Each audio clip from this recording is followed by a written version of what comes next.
Bon, maintenant, un mot sur Gorbatchev. Gorbatchev, on va dire beaucoup de bien. Mais Gorbatchev a fait mal à beaucoup de monde. Puis à des paysans.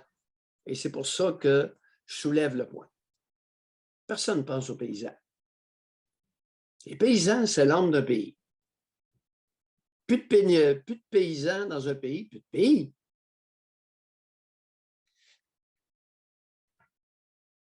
Rapporté dans la presse plus, je n'ai rien inventé, là, parce que c'est très sérieux. L'une des réformes les plus impopulaires de Gorbatchev visait à réduire l'alcoolisme pour renforcer, c'est bien ça, réduire l'alcoolisme chez les Russes, évidemment, pour renforcer la productivité et relancer l'économie soviétique. Les Russes sont paresseux, ils ne travaillent pas, ils boivent. Ça a un impact sur la productivité, ils ne produisent rien. Comme dans tous les pays communistes. Ah, regardons ça. Les hommes des pays communistes ne travaillent pas. Ben oui, imaginez-vous donc. Ça se branle. En 1985, je suis arrivé à Trois-Rivières comme psychiatre en 1979. J'ai tout lu ça à l'époque. Mm-hmm. Le Conseil des ministres impose de l'URSS, c'est-à-dire les Russes, impose un décret qui est publié dans tous les journaux. Cette décision marque le début d'une campagne de tempérance dont le slogan devient « La sobriété est la norme de la vie ». Pour rendre l'alcool plus difficile à acheter, et c'est là que Gorbatchev a péché.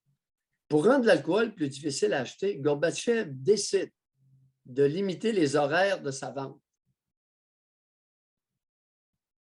Ce qui crée d'immenses files d'attente devant les magasins.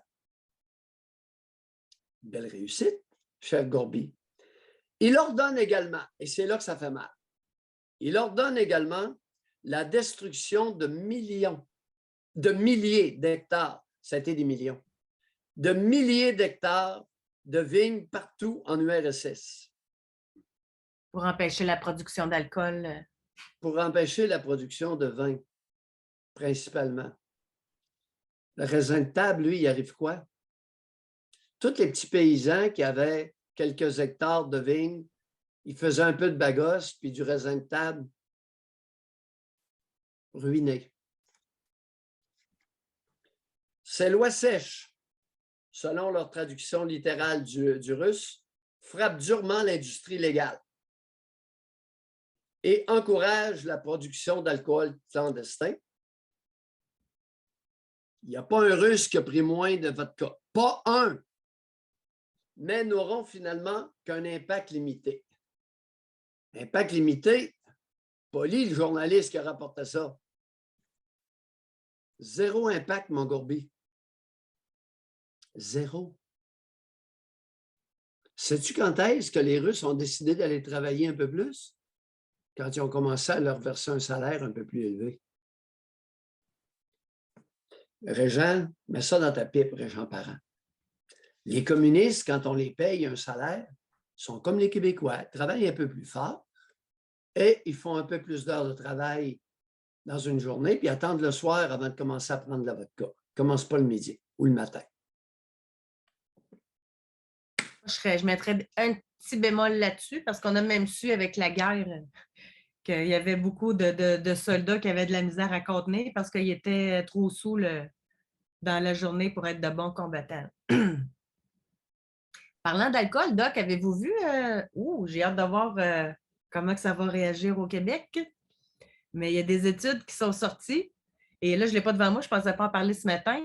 Mais comme quoi, tu sais, normalement, les recommandations là, pour la consommation d'alcool, c'était 15 consommations par semaine pour les hommes, 10 pour les femmes. Et là, ils veulent mettre ça à 2 par